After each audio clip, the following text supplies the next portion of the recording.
सरकार ने कहा है कि फिलहाल वायरस के साथ जीने की आदत डालनी पड़ेगी, क्योंकि जब तक कोरोना वायरस की कोई दवा नहीं निकाली जाती तब तक इसका खतरा बना रहेगा। हेल्थ मिनिस्ट्री में एक हाई लेवल मीटिंग हुई जिसमें आयुर्वेद पर चर्चा हुई। आज हमने एक रिपोर्ट तैयार की है जिससे आपको अंदाजा लगेगा कि आयुर्वेद से कोरोना का इलाज कैसे हो सकता है।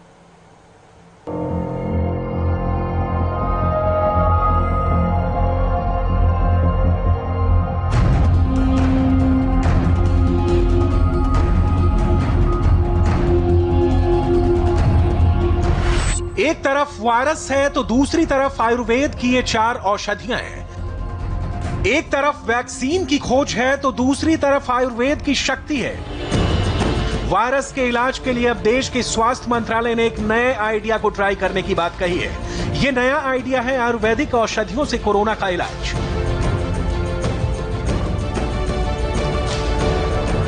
अब देश के स्वास्थ्य मंत्री आयुष मंत्रालय के साथ एक हाई लेवल मीटिंग में वायरस के इलाज के रूप में आयुर्वेद दवाओं की ट्रायल की तैयारी कर रहा है। अब आप सोच रहे होंगे कि जब इस खतरनाक वायरस पर बड़ी से बड़ी एडवांस विदेशी तकनीक काम नहीं कर रही है तो ऐसे में देश का स्वास्थ्य मंत्रालय आयुर्वेद के जरिए कोरोना के इलाज की बात कर रहा है। इस बात को समझने के लिए सबसे पहले आपको उन दवाओं की खूबियों को समझना होगा जिसके बारे में इस मीटिंग में चर्चा हुई। इनमें सबसे पहले है गिलोय, जिसका बॉटनिकल नाम है टीनोस्पोरा कार्डिफोलिया। दूसरी औषधि है अश्वगंधा, जिसका वैज्ञानिक नाम है वेदानिया सोनमेफेरा। तीसरी दवा है मुलेठी, जिसे अंग्रेजी में ग्लिसिरहिजा ग्लार्ब कहते हैं। और चौथी औषधि है तुलसी, जिसे विज्ञान की भाषा में ऑसिमम सैक्टम कहा जाता है। अब एक एक करके इनके गुणों को समझिए। सबसे पहले बात गिलोय की। पान के पत्ते जैसा दिखने वाली गिलोय मुख्य रूप से एक वनस्पति है जिससे आयुर्वेद में कई गंभीर बीमारियों का इलाज किया जाता है। अपने खास गुणों की वजह से गिलोय को आयुर्वेद में गुड़ुचि और अमृता भी कहा जाता है।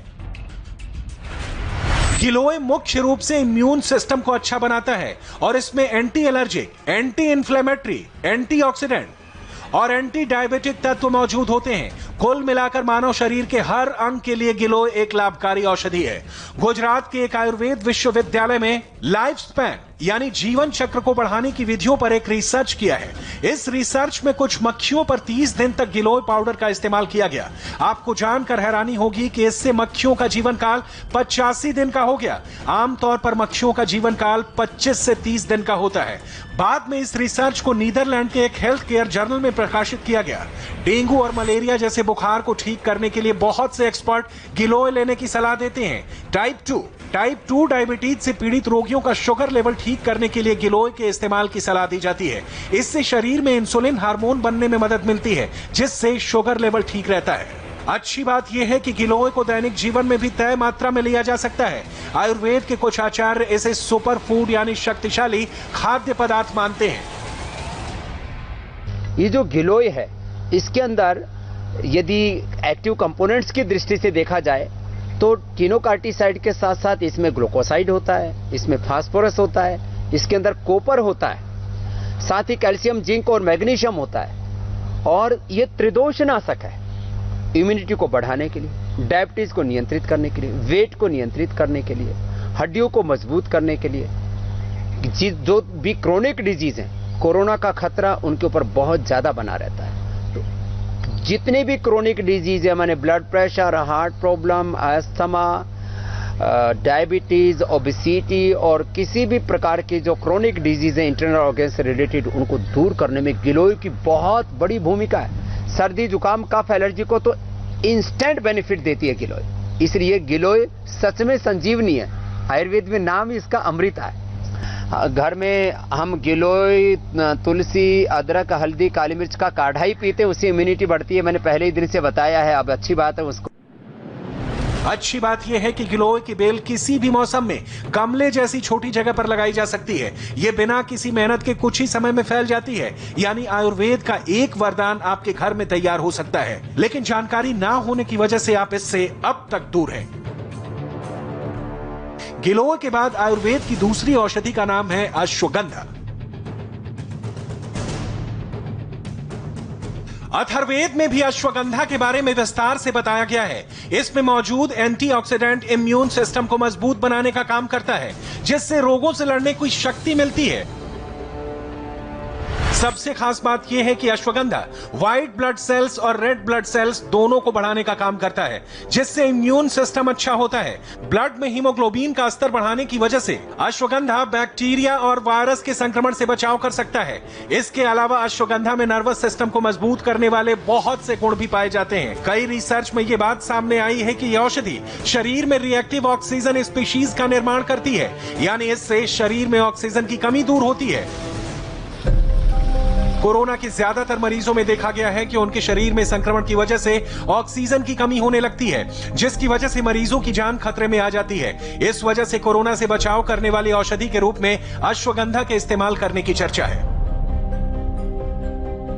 आयुष की कुछ दवाइयां जैसे अश्वगंधा है, यष्टि मधु है, या गुडुचि पिपाली है, या आयुष 64 है, ये दवाओं के बारे में व्यापक क्लिनिकल ट्रायल्स आज शुरू हो रहे हैं। ये सारे मंत्रालय मिलकर कर रहे हैं देश में, उन लोगों के ऊपर जो हेल्थ वर्कर्स हैं, हाई रिस्क एरियाज में काम कर रहे हैं। अश्वगंधा के बाद तीसरी औषधि है मुलेठी, जिसे संस्कृत में यष्टि मधु भी कहा जाता है, क्योंकि स्वाद में ये थोड़ी मीठी होती है और गले से जुड़े रोगों में बहुत अच्छा काम करती है। यही वजह है कि कोरोना के इलाज में इस औषधि की चर्चा भी हो रही है, क्योंकि कोरोना वायरस के लक्षण की शुरुआत गले के खराश से होती है। भारत में आमतौर पर पान की दुकानों और आयुर्वेदिक दवा स्टोर पर मुलेठी आसानी से मिल जाती है। मुलेठी में विटामिन बी और विटामिन ई भरपूर मात्रा में होता है। इसके अलावा ये फास्फोरस, कैल्शियम और आयरन का बहुत अच्छा सोर्स है, जिससे शरीर में रोग प्रतिरोधक क्षमता पैदा होती है। मुलेठी में एंटीऑक्सीडेंट, एंटीबायोटिक, प्रोटीन और ग्लिसराइजिंग एसिड भी पाए जाते हैं, जो इम्यून सिस्टम के साथ आंखें, मुंह और गले के उपचार में काम करती है। मुलेठी भी एक बहुत अच्छी औषधि है। मुलेठी में कैल्शियम होता है, इसमें ग्लिसराइजिक एसिड होता है, एक फाइटोकेमिकल होता है, तो यह भी बहुत उपयोगी है। और ये कफ के लिए, कोल्ड के लिए एंटीऑक्सीडेंट के तौर पर, एंटीबायोटिक के तौर पर, किसी के मुंह में छाले आदि हो जाते हैं उसके लिए भी, वैसे किसी का पेट बहुत खराब होता है उसके लिए भी बहुत अच्छी होती है। तो मुलेठी भी हमारे यहाँ युगों से लोग सर्दी जुकाम के लिए तो मुंह में मुलेठी, काली मिर्च, तुलसी, लौंग आदि जो है वो चूसा ही करते थे। आयुर्वेदिक दवा के रूप में अब आपको उस औषधि के बारे में बताते हैं जो एक पूजनीय पौधे के रूप में देश के लोग अपने घरों के आंगन और बालकनी में लगाते हैं। इस पौधे का नाम है तुलसी, जिसे आयुर्वेद में इम्यून सिस्टम को दुरुस्त बनाने का भंडार माना जाता है। वैज्ञानिक भाषा में बात करें तो तुलसी में एंटी इन्फ्लेमेटरी, एंटी माइक्रोबियल और एंटीऑक्सीडेंट गुण पाए जाते हैं, जो शरीर में इन्फेक्शन रोकने का काम करती है। कई रिसर्च में यह साबित हो चुका है कि तुलसी के इस्तेमाल से सर्दी, जुकाम और सांस नली में आई सूजन को ठीक करने में मदद मिलती है। तुलसी से शरीर में कोर्टिसोल नाम के स्ट्रेस हार्मोन को कम किया जा सकता है, जिससे तनाव और थकान में कमी आती है। इसके अलावा तुलसी के इस्तेमाल से अस्थमा, ब्रोंकाइटिस और फेफड़ों में संक्रमण से बचाव किया जा सकता है। अब आप समझ गए होंगे कि आयुर्वेद की इन दवाओं में कितने गुण हैं, जो कोरोना जैसी बीमारी के लिए सबसे ज्यादा चर्चा में है। देश के स्वास्थ्य मंत्री आयुष मंत्रालय के साथ एक हाई लेवल मीटिंग में आयुर्वेद की इन दवाओं के इस्तेमाल के बारे में चर्चा कर रहे हैं।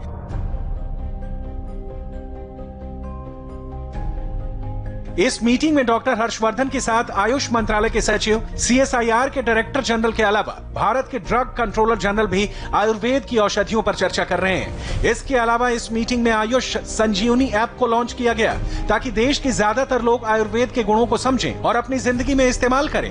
आयुष संजीवनी ऐप के जरिए आप आयुर्वेद और होम्योपैथी से जुड़ी तमाम जानकारियां लेकर अपनी और अपने परिवार को स्वस्थ बना सकते हैं। तो जो आयुर्वेद की जो इनहेरेंट ताकत है, उस ताकत का जो वास्तविक इस्तेमाल है, जिस मात्रा में देश और दुनिया के लिए होना चाहिए, वो शायद हो नहीं पाता है।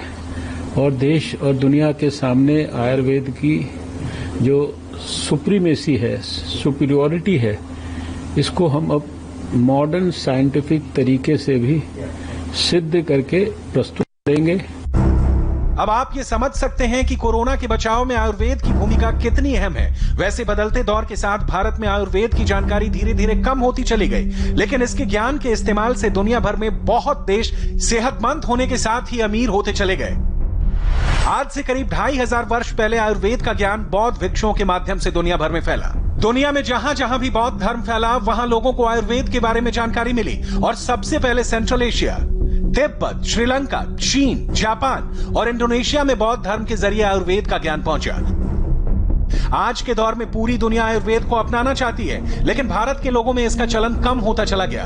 अब कोरोना जैसी महामारी की वजह से आयुर्वेदिक औषधियां फिर से चर्चा में हैं। अब आप इस आयुर्वेद के खजाने का कितना फायदा उठाते हैं, ये आप पर निर्भर करता है। कोरोना की वैक्सीन जब